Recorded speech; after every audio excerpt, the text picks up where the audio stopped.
Hello అండి, welcome back to మన కోస్తా రుచులు. ఈరోజు అయితే నేను మీకు గుంటూరు స్టైల్లో గోంగూర చికెన్ని ఈజీగా, టేస్టీగా, స్పైసీగా ఎలా ప్రిపేర్ చేసుకోవాలో చూపించబోతున్నాను. దానికోసం అయితే మనం ముందుగా ఇలా స్టవ్ ఆన్ చేసుకొని ఒక ప్యాన్ పెట్టేసుకొని అందులోకి 4 to 5 టేబుల్ స్పూన్ల వరకు ఆయిల్ని అయితే యాడ్ చేసుకుందాము. ఆ తర్వాత ఆయిల్ హీట్ అయిన తర్వాత అందులోకి కొంచెం పసుపు అయితే యాడ్ చేసుకుందాము. ఆ తర్వాత ఈ ఆయిల్లోకి బాగా క్లీన్ చేసి పెట్టుకున్న 1/2 kg వరకు చికెన్ అయితే యాడ్ చేసుకుందాము.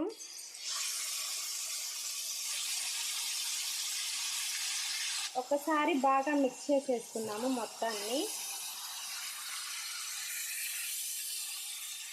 ఇప్పుడు ఒక 5 minutes మూత పెట్టేసుకొని స్టవ్ని మీడియం ఫ్లేమ్లో పెట్టుకొని చికెన్ని ఉడికించుకుందాము. 5 minutes తర్వాత మూత ఓపెన్ చేసేసుకొని ఒకసారి మొత్తం బాగా మిక్స్ చేసుకుందాము. ఆ తర్వాత ఇందులోకి టేస్ట్కి సరిపడా రాక్ సాల్ట్ని కూడా యాడ్ చేసుకుందాము.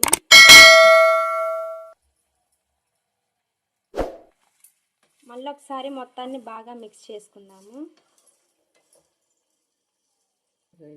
ఇప్పుడు మళ్ళీ మూత పెట్టేసుకొని 5 to 10 minutes వరకు మీడియం ఫ్లేమ్లో చికెన్ని ఉడకనిద్దామండి.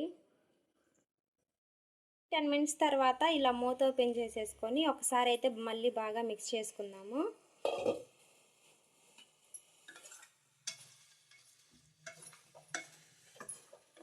ఆ తర్వాత ఇందులోకి మనం ఫ్రెష్గా ప్రిపేర్ చేసుకున్న ఎండు కొబ్బరి పౌడర్ని ఒక 3 టేబుల్ స్పూన్లు అయితే యాడ్ చేసుకుందాము. ఒకసారి మొత్తం మిక్స్ చేసేసుకుందాము కొబ్బరి వేసుకున్న తర్వాత. ఆ తర్వాత ఇందులోకి మళ్ళీ ఫ్రెష్గా ప్రిపేర్ చేసుకున్న అల్లం వెల్లుల్లి పేస్ట్ని కూడా 2 టేబుల్ స్పూన్ల వరకు యాడ్ చేసుకుందామండి.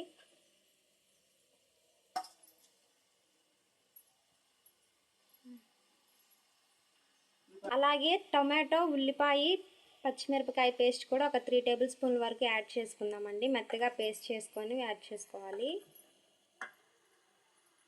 తర్వాత మొత్తం ఒకసారి బాగా మిక్స్ చేసేసుకుందాము. తర్వాత ఒక 2 minutes ఇలా మూత పెట్టేసుకొని మీడియం ఫ్లేమ్లో ఉడికించుకుందామండి. 2 minutes తర్వాత మూత ఓపెన్ చేసేసుకొని మళ్ళీ ఒకసారి మొత్తాన్ని బాగా మిక్స్ చేసుకుందాము.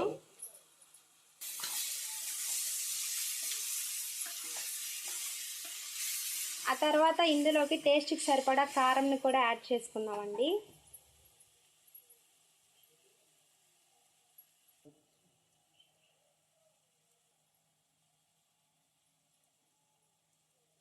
కారం యాడ్ చేసుకున్న తర్వాత ఒకసారి మొత్తం ఇలా మిక్స్ చేసేసుకుందామండి బాగా.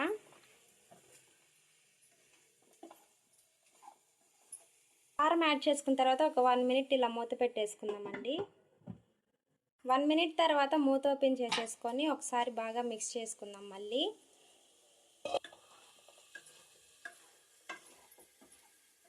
ఆ తర్వాత ఇందులోకి 1 గ్లాస్ వరకు వాటర్ని అయితే యాడ్ చేసుకుందామండి. మళ్ళీ ఒకసారి మొత్తాన్ని బాగా మిక్స్ చేసుకుందాము. వాటర్ యాడ్ చేసుకున్న తర్వాత మళ్ళీ మూత పెట్టేసుకొని ఒక 5 minutes వరకు మీడియం ఫ్లేమ్లో చికెన్ని ఉడికించుకుందామండి. 5 minutes తర్వాత మూత మిక్స్ చేసేసుకొని ఒకసారి మొత్తాన్ని మళ్ళీ బాగా మిక్స్ చేసుకుందామండి.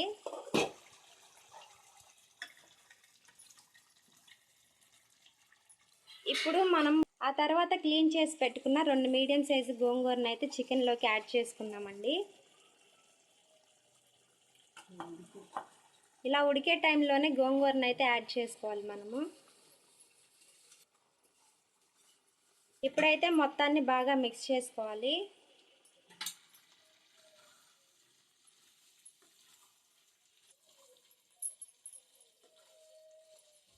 ఇప్పుడు మూత పెట్టేసుకొని ఒక 5 minutes ఉడికించుకుందాము మీడియం ఫ్లేమ్లో.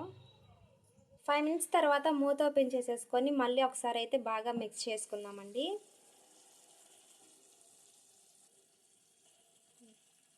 చూసారు కదా, కర్రీ అనేది మనకి బాగా ఉడికిపోయింది.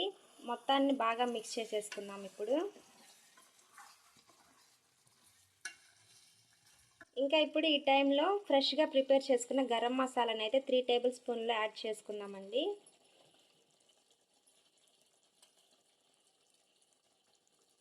మళ్ళీ ఒకసారి మొత్తాన్ని బాగా మిక్స్ చేసేసుకుందాము. ఇంకా ఇప్పుడు మూత పెట్టేసుకొని ఒక 1 మినిట్ లో టు మీడియం ఫ్లేమ్లో ఉడికించుకుందామండి. 1 మినిట్ తర్వాత మూత ఓపెన్ చేసేసుకొని మళ్ళీ ఒకసారి మొత్తాన్ని బాగా మిక్స్ చేసేసుకుందాము. ఆ తర్వాత ఇందులోకి క్లీన్ చేసి పెట్టుకున్న కొత్తిమీర పుదీనాని సన్నగా కట్ చేసుకొని యాడ్ చేసుకోవాలండి. ఇంకింతేనండి, మనకి గోంగూర చికెన్ కర్రీ అయితే రెడీ అయిపోయింది. టేస్టీ యమ్మీ యమ్మీ గోంగూర చికెన్ అయితే మనకి ఇప్పుడు రెడీ అయిపోయింది.